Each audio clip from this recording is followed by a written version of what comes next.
Sharaputdin Magomedov has been the talk of the MMA world ever since the UFC announced that they signed him. And with very good reason, because with a record of 11-0 with 10 of those wins ending in KO or TKO, it's clear that he is going to be a problem for many fighters in the UFC. But most of his popularity so far has been due to his antics outside of the cage. This includes him punching a man who was kissing his partner in the mall. But the controversy doesn't end there. In a jiu-jitsu match, Sharaputdin kicked his opponent after tapping to a heel hook. It's clear that this man is an absolute menace. And when we add in the fact that he looks like a James Bond supervillain, it's easy to understand why many are awaiting his debut in the UFC. But when it comes to fighting, how good is Sharaputdin Magomedov actually? Sharaputdin began his MMA career on December 10, 2017 at the age of 23. And right away, he found success as he won his first 3 fights by TKO. And this success continued in exhibition bouts as he won 4 of them between 2021 and 2022.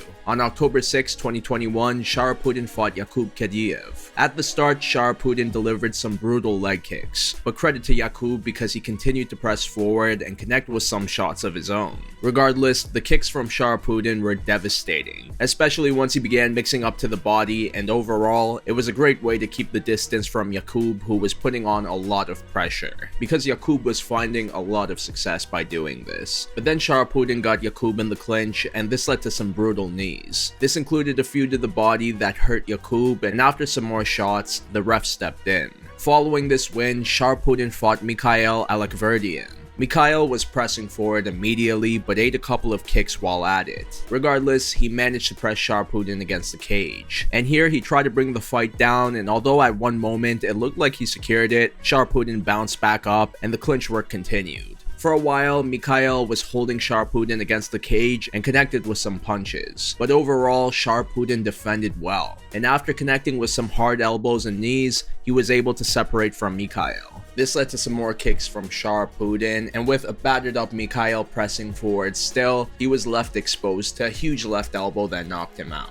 A month later, Sharaputdin fought Joel Dos Santos. After feeling each other out, the momentum really began to shift Sharaputdin's way once he connected with a head kick. This led to a desperation takedown from Joel, but Sharaputdin was able to deny it and connect with more kicks. And by this point, it was clear that Joel had no more answers for Sharaputdin while the fight was on the feet, because Sharaputdin began to press forward and connect with whatever he wanted. Even when Joel tried to bring the fight down again, his attempt was denied fairly easily. Regardless, he was able to make it to the second round. But this round didn't last long, as 13 seconds in, Sharaputdin connected with a beautiful hook kick that knocked Joel out. After this win, Sharaputdin picked up a win against Rodrigo Carlos before fighting Sergey Martinov. For most of the first round, Sergey was pressing forward more, but it was Sharaputdin who was finding success from the outside with kicks. Sergey got absolutely battered, and this continued in the second as Sharaputdin was doing well in attacking from the outside and maintaining distance. This led to some big knees that hurt Sergey, and eventually, this forced him to shoot for a desperation takedown. And to my surprise, he actually secured it. But it wasn't long before Sharaputdin got back up and began to connect on the feet again. The counters continued, and at one point, Sharaputdin knocked out Sergey's mouthpiece. In the third, Sharaputdin was more aggressive as he was trying to look for the finish. And this included knees that hurt Sergey. Sharaputdin continued to press forward and began mixing punches and kicks, which also did a lot of damage. Eventually, the onslaught became way too much, and after more knees, the ref stopped the fight. Then on December 3rd, 2022, Sharaputdin fought Mikhail Rogozin. Sharaputdin started off aggressively by opening up the fight with a switch kick, but afterwards, the two began to feel each other out on the feet, and a minute in, Sharaputdin connected with a kick to Mikhail's balls. Regardless, the feeling out process continued, and although Mikhail was pressing forward more, it was Sharaputdin who was connecting with more shots. But then he threw a spinning back fist that missed, and this gave Mikhail the opportunity to bring the fight down and get a hold of Sharaputdin's back. Mikhail looked close to locking up a rear naked choke, and although he was unable to get it, he began throwing big shots from above before Sharaputdin was saved by the bell. Despite these troubles at the end of the first, Sharaputdin got back to work in the second by continuing to pick Mikhail on the feet. Mikhail was getting tired and slowing down due to the constant pressure. Credit to Mikhail for surviving and making it to the third, but the beatdown got even worse. Sharaputdin connected with some nice shots that forced Mikhail to shoot for takedowns, but these were easily denied, and at one point, Sharaputdin was on the ground maintaining top control and doing some damage. Regardless, he wanted to keep the fight standing until the end of the final round, and by the end, he won by unanimous decision. Following this victory, Sharaputdin finished his next opponent in 8 seconds before signing with the UFC. And although there have been no talks about when he will make his debut with the promotion, it's clear that he is someone that many will have their eyes on once it does happen.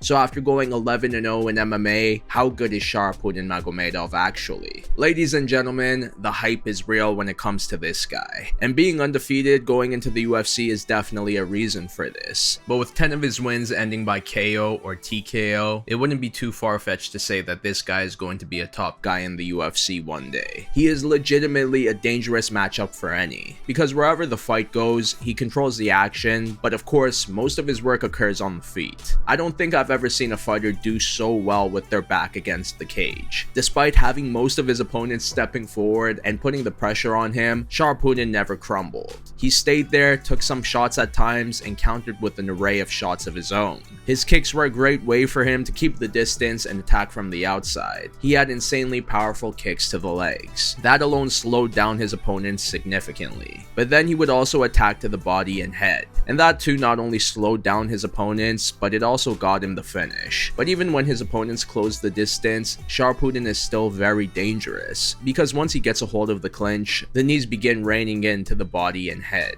He is so good with throwing his knees, and once again, he's able to find the finish with them. But we also can't forget his punches and elbows. He does a lot of damage with those, whether he is moving back or pressing forward. I think you could get the gist of what I'm saying. His striking is really good. And mix that with his toughness and impeccable takedown defense, you get a fighter who is going to be very hard to defeat. Now going back to his takedown defense, it's so good that we hardly get to see Sharaputdin fight on the ground. There were a couple of times where he got taken down, but he popped back up right away. And then there was a time where he had position and did some damage there. And of course, there was a moment where his back was taken and he began eating some big shots. But aside from that, we haven't really seen much of his ground game. There was that one jiu-jitsu match where it seemed like he tapped out, but he disputed that and kicked his opponent. But we can't really base a jiu-jitsu match on his overall ground game in MMA. Personally, I think he's good when the fight does get down there, but overall, he prefers to keep the action standing, which is fine and has been working for him, but how will that game plan fare against UFC competition?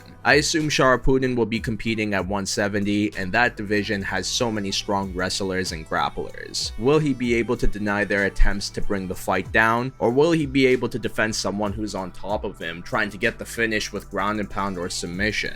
And even if he does avoid all of this, how will his striking fare against UFC fighters? As great as Sharaputdin is on the feet, there's also many other fighters in the UFC who are good in striking as well. And look, this is the question we ask about many up-and-coming prospects coming into the UFC, especially undefeated ones. Did these fighters look good because they weren't facing the best in the world? And for many of them, that's the case. But for some of them, they continue to build up the hype. And I think Sharaputdin has great potential to do that as well. Mentally, he seems very tough, and I think that's going to give him the edge in a lot of fights. He doesn't seem like the type who would be afraid while fighting on the biggest stage in MMA. And at the age of 29, he probably isn't even in his prime yet, which is a very scary yet very exciting thing to think about. Personally, I think Sharaputdin can capture UFC gold, but even if he doesn't, I can see him being a top contender for a while. But what do you think? How good is Sharaputdin Magomedov actually? And how far do you think he'll go? But that's a lot for now, so I'll see you in my next one.